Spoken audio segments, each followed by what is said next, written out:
Good morning, नमस्कार। आप सभी का स्वागत है हमारे यूट्यूब चैनल पे। दोस्तों, लास्ट वीडियो में हमने यूपी टेट 2019 का मैथमेटिक्स पोर्शन हमने किया था और उसमें हमने अप्रॉक्स 50% से ज़्यादा क्वेश्चन करा दिए थे। तो आज जो क्वेश्चन बचे हैं वो हम इस वीडियो में कराने वाले हैं।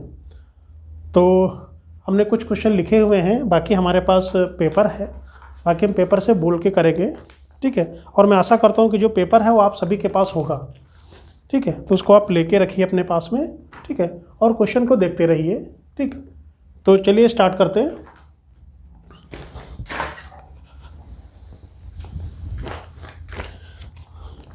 पहला क्वेश्चन दिया था यहाँ पे कि एक कमरे की लंबाई 10% घटाई गई तथा चौड़ाई 20% घटाई गई, जबकि ऊंचाई 5% बढ़ाई गई, तो आयतन में कितना परिवर्तन हुआ। मतलब ये प्रतिशत परिवर्तन पूछ रहा है, ठीक है। तो चलिए देखते हैं इसको।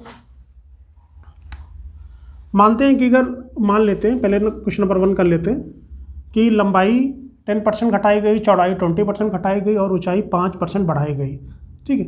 तो कमरे का आयतन होता क्या है, ठीक, L गुणे B गुणे H, ठीक। लंबाई, चौड़ाई और ऊंचाई हमने इसको मान लिया, या एक्स वाई जेड भी मान सकते हैं, लेकिन जनरली हम यही मानते हैं L B H, ठीक है। तो ये हमारी पहले लंबाई L थी, चौड़ाई B थी और ऊंचाई H थी। अब उसने कहा कि कमरे की लंबाई 10% घटाई गई, तो अभी लंबाई क्या हो गई, नई वाली लंबाई क्या हो गई, अगर 10% घटा देंगे तो कितना हो जाएगा, ये 90/100 हो जाएगा L, ठीक है। कैसे किया हमने इसको, 100 माइनस 10/100 किया, ठीक, ये किया हमने। तो यहाँ पे 90 आ गया आपका, ये लंबाई हो गया। फिर इसकी चौड़ाई कितनी हो गई आपकी, B कितनी हो जाएगी, 20% घटाई गई तो 20 हो जाएगा, तो 80 हो जाएगा, ये 80/100 हो जाएगा। फिर क्या ऊंचाई क्या हुआ, इस पर 5% की वृद्धि हो गई, तो 100 थी, जनरली 100 मानते तो 105 हो गई, ठीक। ये हो गया हमारा। तो ये लंबाई, ये चौड़ाई और ये ऊंचाई, ठीक। तो अब ये देखना है कि पहले आयतन कितना था इसका, अब इसका आयतन कितना है, ठीक है। तो अभी नया आयतन क्या हो जाएगा आपका, LBH। तो इसको क्या करेंगे, इसको लिख देंगे 0.9L इंटू 0.8B इंटू, इसको 100 से डिवाइड करेंगे तो 1.05 आ जाएगा, तो 1.05H, ठीक, ये आ गया आपका।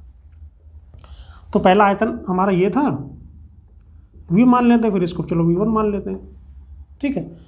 तो पहले आयतन ये था, अब आपका ये हो गया। तो पहले क्या था कि LBH, उसने लंबाई को 10% माइनस कर दिया, घटा दिया, चौड़ाई को 20% घटा दिया और ऊंचाई को बढ़ा दिया। तो ये कह रहा है कि इसमें प्रतिशत परिवर्तन कितना होगा, ठीक है। तो प्रतिशत परिवर्तन हम देख लेते हैं क्या होता है। प्रतिशत परिवर्तन क्या लिखेंगे, हमारा जो V माइनस V1, क्या लिखते हैं, V माइनस V1 अपान V, ठीक, ये लिखेंगे। तो V की वैल्यू क्या है, LBH, L into B into H minus इसकी वैल्यू रख देंगे तो कितना आ जाएगा, 0.9L into 0.8B into 1.05H, ये हो गया।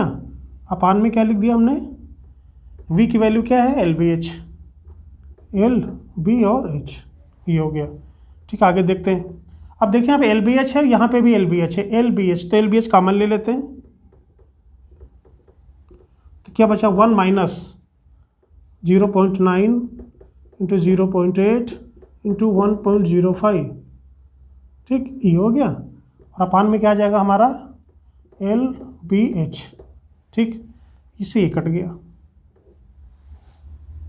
अब देखिए क्या करेंगे, तीनों को मल्टीप्लाई करके 1 से माइनस कर दीजिए, तो कितना आ जाएगा, 9/72 आ जाएगा। अगर हम 0.9 को 0.8 से मल्टीप्लाई करेंगे तो कितना आ जाएगा, 72 आ जाएगा।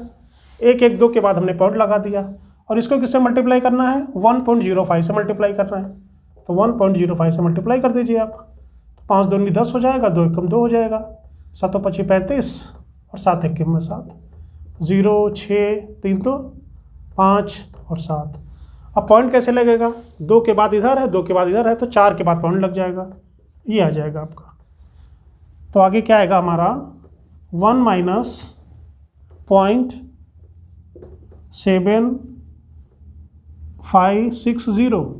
ठीक, प्रतिशत परिवर्तन पूछा है भाई, तो यहाँ पे हमको प्रतिशत तो लगाना ही पड़ेगा यहाँ पे। ठीक है, अभी देखिए 1 माइनस 1 से इसको माइनस करिए, अभी देखो इसको 1 से माइनस करना है हमको। ठीक है, तो ये 1 है, 1 से हमको माइनस कर दीजिए आप 0.756। ठीक है, ये 0 थी, भी 0 रख लीजिए। तो 10 में से 6 गया, आपका बचा 4। यहाँ पे कितना आ गया आपका 9, 9 में से 5 गया बटा 4। देखो 10 में से 6 गया 4, यहाँ पे आपका कितना है 9, 9 में से 5 गया 4, यहाँ पे कितना है आपका 9। ठीक है, और 9 से 7 गया 2। ठीक, तो कितना आ जाएगा 0.244, ये आ गया आपका 244। ठीक है, परसेंटेज है तो इसको आप जब 100 से मल्टीप्लाई करेंगे आप, ठीक है, जब 100 से मल्टीप्लाई करेंगे तो कितना आ जाएगा आपका 24.4, ये परसेंट आ गया आपका। ठीक है, तो इसके जो प्रतिशत का जो परिवर्तन हुआ है वो 24.4 हुआ है। ठीक, हमने किया क्या, मान लिया कि पहले जो इसका आयतन था, पहले का आयतन था LBH, फिर उसके लंबाई में 10% की कमी हो गई, चौड़ाई में 20% की कमी हो गई, और इसकी जो ऊंचाई थी उसमें 5% की वृद्धि हो गई। तो पहले का आयतन, दूसरे का आयतन, तो जब तक हम इसको डिफरेंस नहीं निकालेंगे ना, तब तक हम परिवर्तन कैसे निकालेंगे। तो हमने दोनों का डिफरेंस निकाल लिया। ठीक है, डिफरेंस निकालने के बाद अभी देखो ये ज़्यादा था, ये कम था। ठीक, तो इसमें से यानी V से हमने V1 माइनस कर दिया। माइनस करने के बाद जो आया, अब ये यहाँ पे हमारा क्वेश्चन समझ लो कि खत्म हो गया। जैसे इसको आप माइनस करोगे, 1 से माइनस करना है, जैसे माइनस करोगे बस आपका आंसर आ जाएगा। तो 1 है यहाँ पे 0.756 है, तो कितना बचा आपका यहाँ पे 24.4। वो जब करेंगे 100 से मल्टीप्लाई कर देंगे तो हो जाएगा यहाँ पे। ठीक है, अगला क्वेश्चन।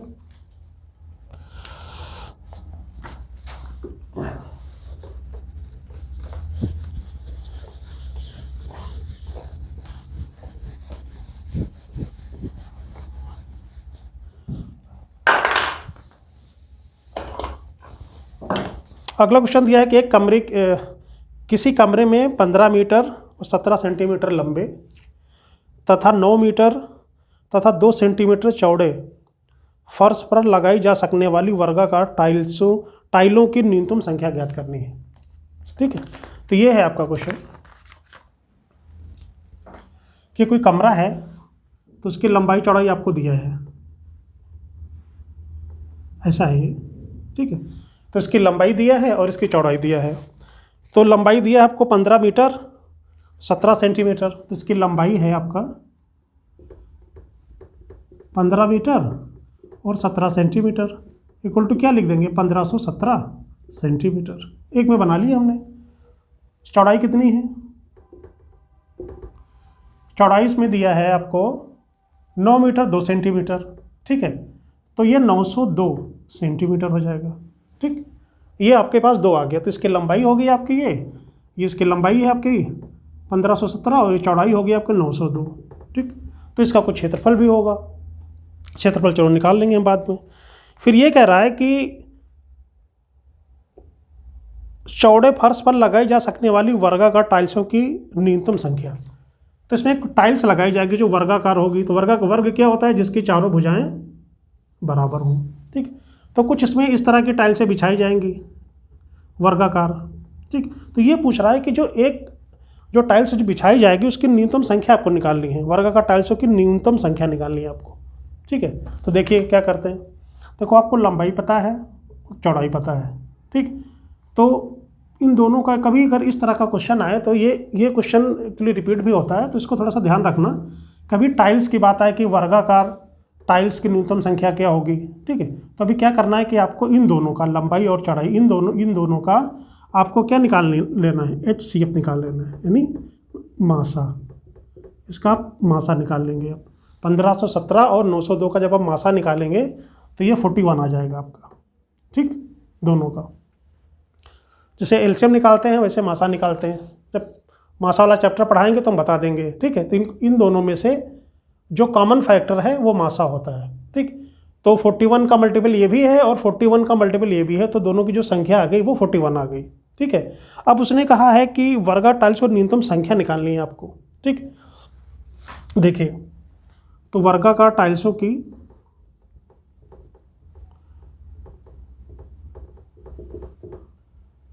न्यूनतम संख्या, तो न्यूनतम संख्या जब भी निकाली जाती है तो देखो यहाँ पे हमारा है 1517 × 902, ठीक। क्योंकि वर्गाकार की बात कर रहा है तो हम क्या करेंगे 41 × 41 से डिवाइड कर देंगे, फिर जो आंसर आएगा वो आपका हो जाएगा, ठीक। तो ये मैंने इतना थोड़ा समझा दिया है। जब भी इस तरह का क्वेश्चन दिखे तो आपको क्या करना है, सीधे लिखना है 1517 × 902 और इन दोनों का जो मासा आएगा, ठीक है, उससे आपको बस डिवाइड कर देना है, बस आपका आंसर आ गया, ठीक है। ये हमेशा ऐसे क्वेश्चन पूछता भी है और इस क्वेश्चन में हमेशा यही होता है, आपको कुछ भी करने की जरूरत नहीं है, बस आपको केवल मासा निकालना है, फिर इसको आप काट दीजिएगा, आपका आंसर आ जाएगा, ठीक है। अगला,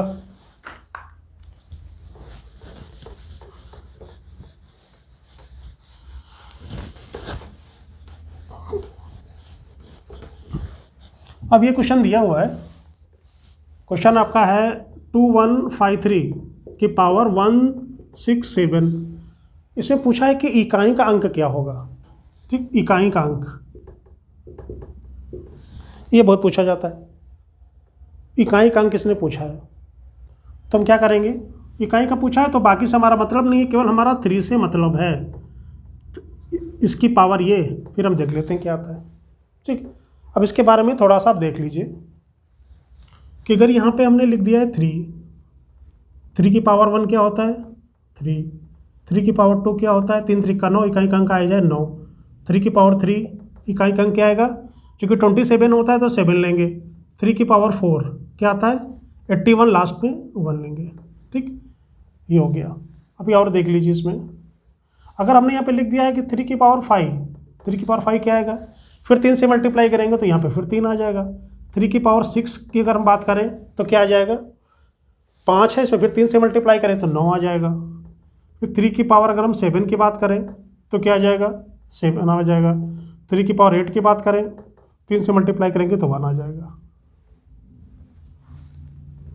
ये ध्यान रखिए, ये मैंने सिर्फ इसको थोड़ा सा समझाने के लिए बता दिया है, ठीक है। तो अब ये देखिए, अगर 3 की पावर 1 3 आता है इकाई का अंक, और 3 की पावर 5 भी क्या आता है 3 आता है, नहीं अगर इसका जो ये पावर है +4 कर दें, उसके बाद जो पावर आता है वो सेम आता है। अभी देखो एक यहाँ पे आया, ठीक है, 3 की पावर 1 आया 3 की पावर जो 5 वो भी 3 आ गया। अब 3 की पावर 2 कितना आया 9, इसमें 4 ऐड किया, ये भी 9 आ गया, ठीक। तो ये हम कह रहे हैं कि जो 4 के बाद जो 5वां होता है वो रिपीट करता है, ठीक है। देखो 1 2 3 4 5वां रिपीट कर रहा है, ठीक। अभी देखिए इसको हम 4 के फैक्टर में बना लें तो 167 को फिर हम 4 से क्या करें, इसको हम 4 से डिवाइड कर देते हैं, ठीक। तो 4 चौक 16 आ गया, फिर 7, फिर 4 एकम 4 आ गया, कितना बचा 3, ठीक। तो इसको हम 167 को क्या लिख सकते हैं 41 × 4 प्लस का 3 लिख सकते हैं, ठीक। ये आ गया आपका 167 को क्या लिखा हमने 41 × 4 + 3। तो इसको देखिए क्या लिखते हैं हम, इसको हम 2 टुकड़ों में कर लें, 3 की पावर 4 एकम 4 4 चौक 16 × 3 की पावर 3, यही तो लिखा है।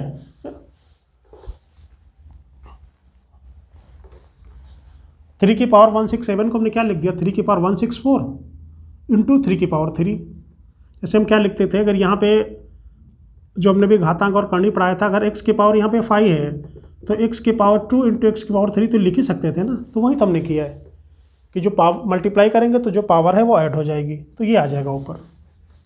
हमको निकालना है इकाई का अंक, हमने केवल यहाँ से इकाई हटाया है, ठीक। अब 3 की पावर क्या है 164, तो जहाँ पे 4 होता था 3 की पावर 4 आंसर कितना आता था 1, फिर 8 होगा तो 1 आएगा, फिर बाद 3 की पावर जो 12 होगा वो भी 1 आएगा, तो इसका तो आंसर आ गया 1। अब इसमें देखिए 3 की पावर 3 7 होता है, 7 लिख लिया, आंसर क्या आ गया आपका 7। तो इकाई का अंक क्या आ जाएगा आपका 7 आ जाएगा, ठीक, क्लियर। ये क्वेश्चन पूछा जाता है। यहाँ पे तो 3 दे दिया है, कभी 2 दे देगा, कभी 1 दे देगा, ठीक। 1 का तो 1 ही आएगा, तो ये चीज़ आप ध्यान रखना।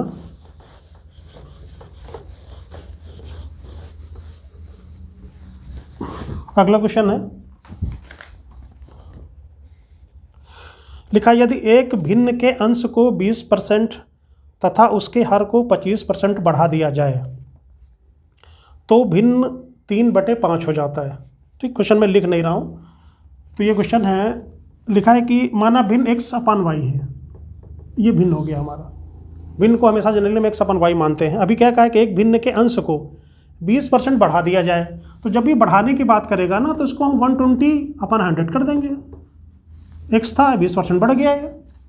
और इसके बाद इसके हर को 25% बढ़ा दिया जाए, तो हर को 25% बढ़ा दो, 125 कर दो बटे 100, ठीक है। अब देखिए हमारा कोई भिन्न था और ये क्वेश्चन कह रहा है कि उसके अंश को 20% बढ़ा दिया जाए। अभी मान लेते हैं कि x है, 100 है हमारा अंश, 20% बढ़ाने के बाद कितना हो जाएगा, 100 + 20, 120 हो जाएगा ना।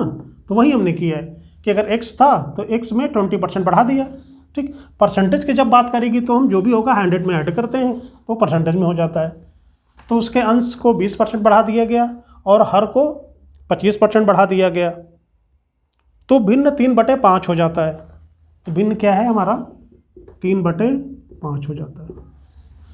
तो जो हमारा मूल भिन्न है वो हमको ज्ञात करना है, ठीक। देखिए तो इससे ये तो कट ही जाएगा हमारा, तो ये आ जाएगा आपका x × 120 120 गुणे y 125 बराबर 3/5। जल्दी करना है तो 3 चौक 12, यहाँ पे 40, 25 पंचे 125, तो x/y = 25 इधर चला जाएगा और 40 नीचे आ जाएगा, तो 25 हो जाएगा और 5 × 8 40 हो जाएगा, तो 5/8 आपका आंसर आ जाएगा, ठीक। जल्दी से हो गया। क्या किया हमने मान लिया भिन्न x/y है, फिर कहा है कि अंश में 20% की वृद्धि, तो x तो 100 + 20 यानी 120/100 कर दिया, इधर y में 125/100 कर दिया, बराबर 3/5 कर दिया। x y को हमने वैल्यू सॉल्व कर ली, नीचे 100 से 100 कट गया, फिर 120 था, ये था, फिर 3 से काटा 40 और 5 से काटा 25, तो 25/40 आ गया आपका।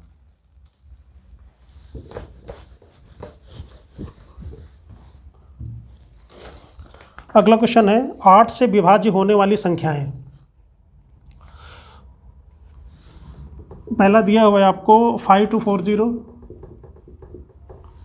दूसरा है 5220 और तीसरा है 97128, 97128, ठीक है। एक और ऑप्शन है, तो 4 3 ही लेते हैं। लिखा है 8 से भाज्य होने वाली संख्याएं कौन सी हैं। तो ऑप्शन दिया है 1, 1 और 2, 1, 2 और 3, या इनमें से कोई नहीं, ऐसा ऑप्शन दिया हुआ है, ठीक है। तो देख लीजिए 5240, 5220, 97128, 8 से भाज्य वो संख्याएं जो अगर 8 से हम डिवाइड करें तो वो पूरा कट जाए, ठीक। तो उसके लिए कंडीशन ये होती है कि 8 से भाज्य तभी होंगी जो उनके जो लास्ट के जो 3 डिजिट है ना वो 8 से डिवाइड हो जाएं। लास्ट के 3 कौन से हैं, 240, 8 से कट जाएगा, तो ये तो हो गया। ये देखो ये नहीं होगा, अब इसको देखो ज़रा, 3 इसमें भी चेक कर लेते हैं 8 से, तो 8 एकम 8 हो गया, 4 8 से 48, ये भी हो जाएगा, ठीक। तो आपका आंसर आ जाएगा पहला और तीसरा। 8 से डिवाइड होने की कंडीशन ये है कि इसके जो लास्ट 3 डिजिट अगर 8 से डिवाइड हो जाएंगे तो वो संख्या 8 से डिवाइड हो जाएगी, ठीक है। अगर आपके पास टाइम है तो पूरा आप डिवाइड करके देख लो, हमने टाइम बचाने के लिए इसको बताया है। इससे पहले क्वेश्चन आया था कि ये कौन सी संख्याएं हैं जो 9 से डिवाइड हो रही हैं। तो 9 से डिवाइड होने के लिए क्या बोला था हमने कि सभी अंकों का योग 9 से डिवाइड होना चाहिए। अगर कोई संख्या सपोज डेट 4 1 2 8 9 लिखा है, तो अगर 4 + 1 + 2 + 8 + 9, अगर इनका जो ऐड है वो अगर 9 से डिवाइड हो जाएगा तो ये संख्या 9 से डिवाइड हो जाएगी। तो पहले 9 वाला क्वेश्चन आया था, अभी 8 वाला आ गया है। लास्ट के 3 डिजिट अगर का जो योग है, योग नहीं सॉरी, जो लास्ट के जो 3 डिजिट है अगर वो 8 से डिवाइड होते हैं तो वो संख्या पूरी 8 से डिवाइड हो जाएगी। आइए इसको देखते हैं। तो यहाँ पे आपको प्रतिशत हानि निकालनी है। तो प्रतिशत हानि क्या होती है?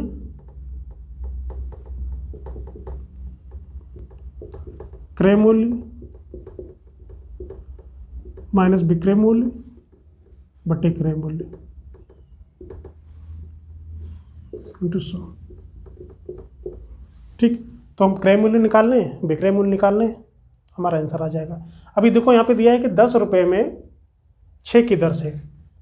ठीक है, तो जो 6 केले हैं उसने 10 में खरीदे हैं, तो एक केले का रेट क्या हो जाएगा? 10/6, मतलब क्या आ जाएगा? 5/3। तो एक केले का क्रय मूल्य कितना आ जाएगा? 5/3। तो क्रय मूल्य आप रख लीजिए 5/3 माइनस, जब 10 रुपये में 6 की दर से खरीदे हैं, मतलब 6 केले का जो रेट है वो 10 है, तो एक का कितना आ जाएगा? 10/6, तो 5/3 हमारा क्रय मूल्य आ गया। अब विक्रय मूल्य आप देख लीजिए कि उसने जो 4 केले हैं वो 6 रुपये में खरीदे हैं। ठीक, तो एक का जो मूल्य हो कितना आ जाएगा? 6/4, मतलब आ जाएगा 3/2। तो ये हमारा आ जाएगा विक्रय मूल्य। ठीक, तो यहाँ पे आके आपका 3/2 और क्रय मूल्य हमारा कितना है? 5/3 इंटू 100। तो आपको अगर प्रतिशत में निकालना है तो करना ही पड़ेगा। सॉल्व कर लीजिए। 10 माइनस 9/3 दूनी 6 नीचे चला जाएगा, 5/3 हो जाएगा, गुणे 100 हो जाएगा। तो 3 दूनी 6 आ गया। ये कितना है आपका? 10 में से गया 9 गया 1 बटे 5 दूनी 10,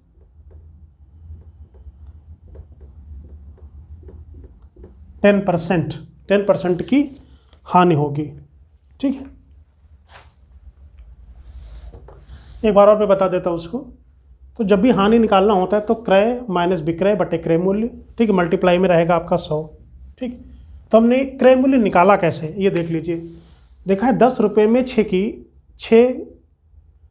की दर से केले खरीदे, मतलब जो 6 केले का जो रेट है वो 10 रुपया है, तो एक केले का रेट क्या आ जाएगा? 10/6।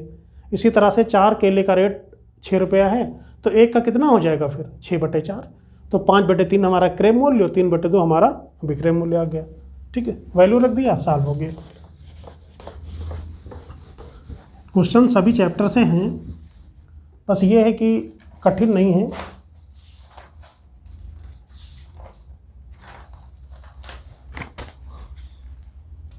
अगला क्वेश्चन है 1 किलोग्राम। हाँ, ये कहा है किसने? 1 ग्राम बराबर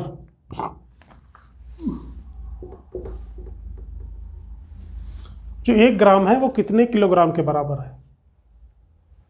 ये दिया है, 4 ऑप्शन है।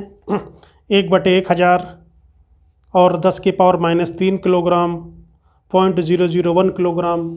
ठीक है, तो एक जो ग्राम है वो कितने किलोग्राम के बराबर है? अभी देखिए, ये तो आपको सबको पता है कि 1 किलोग्राम में 1000 ग्राम होते हैं, है ना? या फिर आप यूँ कह लो कि 1000 ग्राम इक्वल टू कितना हो जाएगा? 1 किलोग्राम। 1 ग्राम बराबर कितना हो जाएगा? 1/1000 किलोग्राम। या फिर 10 की पावर 3 किलोग्राम, या फिर 10 की पावर -3 किलोग्राम। ये आपका आंसर आ रहा है। ठीक, तो 1 ग्राम बराबर 10 की पावर -3 किलोग्राम। ठीक,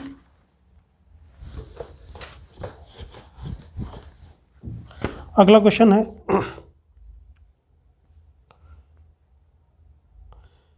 0.01।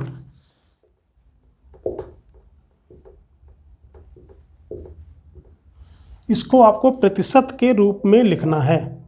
ठीक, तो सबसे पहले तो इसको आप मल्टीप्लाई कर लो।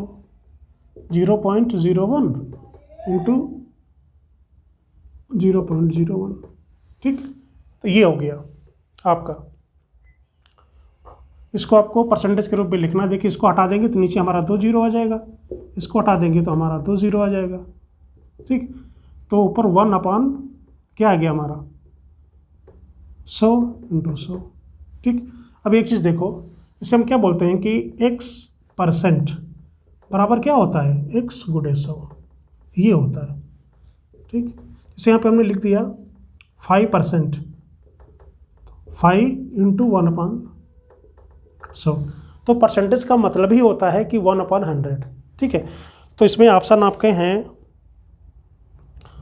0.01%, दूसरा है 1/100, फिर 1%, फिर 1/100%। ठीक, ये 1/100%। ठीक, ये होता है। तो हमने क्या बोला कि परसेंटेज का मतलब क्या होता है, अगर केवल यहाँ पे परसेंटेज लिखा हुआ है तो इसका मतलब क्या होता है, 100, ये होता है। ठीक, तो जहाँ पे परसेंटेज, जहाँ पे 1/100 लिखा है वहाँ पे केवल परसेंटेज लिख सकते हैं ना। तो देखिए इसको हम क्या लिखें, चलो 1/1 ही कर लेते हैं। इसको हम क्या लिख सकते हैं, तो 1/100 है, और 1/100 को हम केवल परसेंटेज लगा देते हैं, तो आपका ये आंसर आ जाएगा। क्वेश्चन बहुत छोटा है लेकिन थोड़ा ध्यान देना है। तो ये क्वेश्चन दिया था, फिर ये कह रहा था कि इसको परसेंटेज के रूप में लिखिए। तो स्क्वायर था तो हमने तोड़ दिया, 2 0 बढ़ा दिए, 2 0 बढ़ा दिए, तो 1/100 इंटू 1/100 आ गया। तो 1/100 हटा के हमने परसेंटेज लगा दिया, हमारा आंसर आ गया। ठीक है, अभी लास्ट क्वेश्चन है।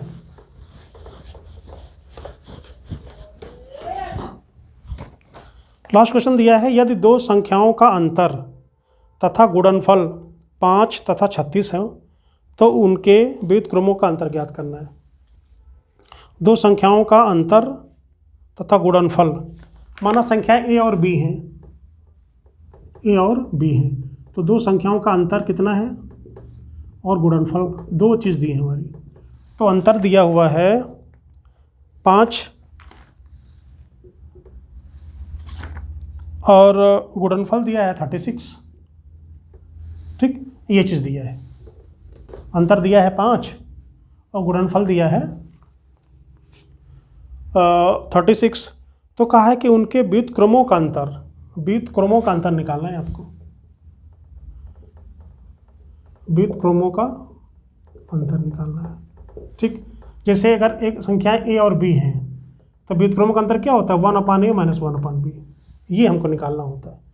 व्युत्क्रम मतलब उसका उल्टा कर दो, जैसे ए है, ए का व्युत्क्रम क्या हो जाएगा 1/a, फिर दोनों का डिफरेंस, ये निकालना है आपको।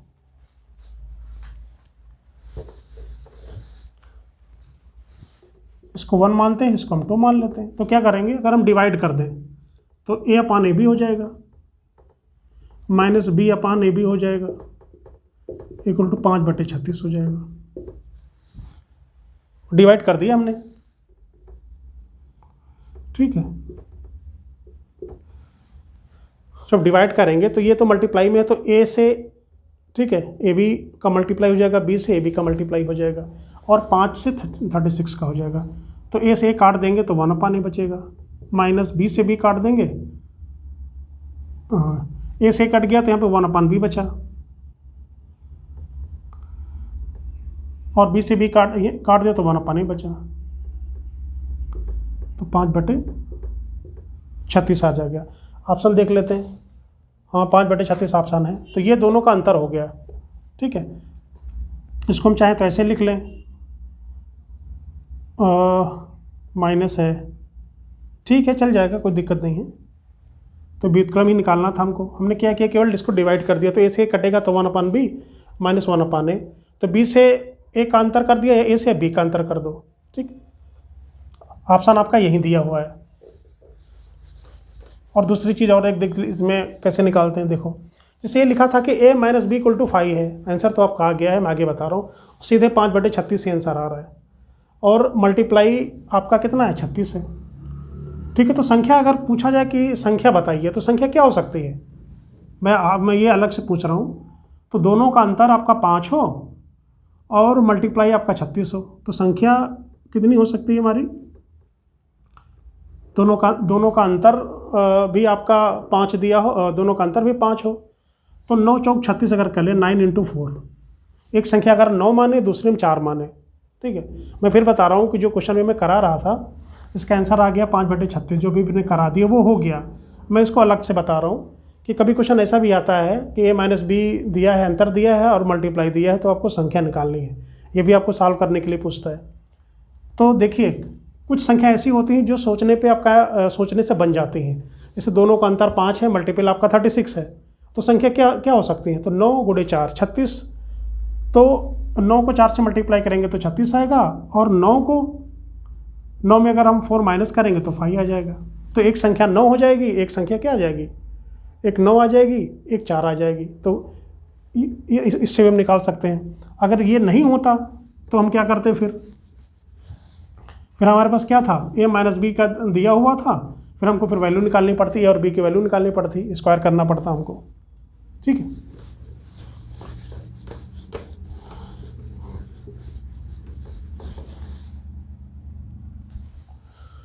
तो ये आपका यूपी टेट का ये जो 2019 का मैथमेटिक्स का पेपर जो है ये पूरा हो गया है। ठीक है, और आशा करता हूँ कि ये आपको समझ में भी आया होगा। अभी अगला जो आपका पेपर आएगा, अगला जो मैं कराऊंगा, तो 2019 से पहले जो भी हुआ होगा 16, 17, 18 में, ठीक है, उसको मैं सॉल्व कराऊंगा, और 2 लेक्चर में एक वीडियो हमारा कंप्लीट होगा। ठीक, उसके बाद जब ये हमारा प्रीवियस ईयर का पेपर ख़त्म हो जाएगा, तो मैंने सोचा कि कम से कम 10 प्रैक्टिस सेट 30 क्वेश्चन के वो मैं आपको एग्ज़ाम से पहले करा दूं, जब भी आपका यूपी टेट का एग्ज़ाम हो। ठीक है, तो अगर अभी तक आपने हमारे चैनल को सब्सक्राइब नहीं किया है तो आपसे रिक्वेस्ट है कि हमारे चैनल को सब्सक्राइब कर लें, शेयर कर दें, और कमेंट करके ज़रूर बताएं कि ये वीडियो आपको कैसा लगा। ठीक है, थैंक यू वेरी मच, नमस्कार।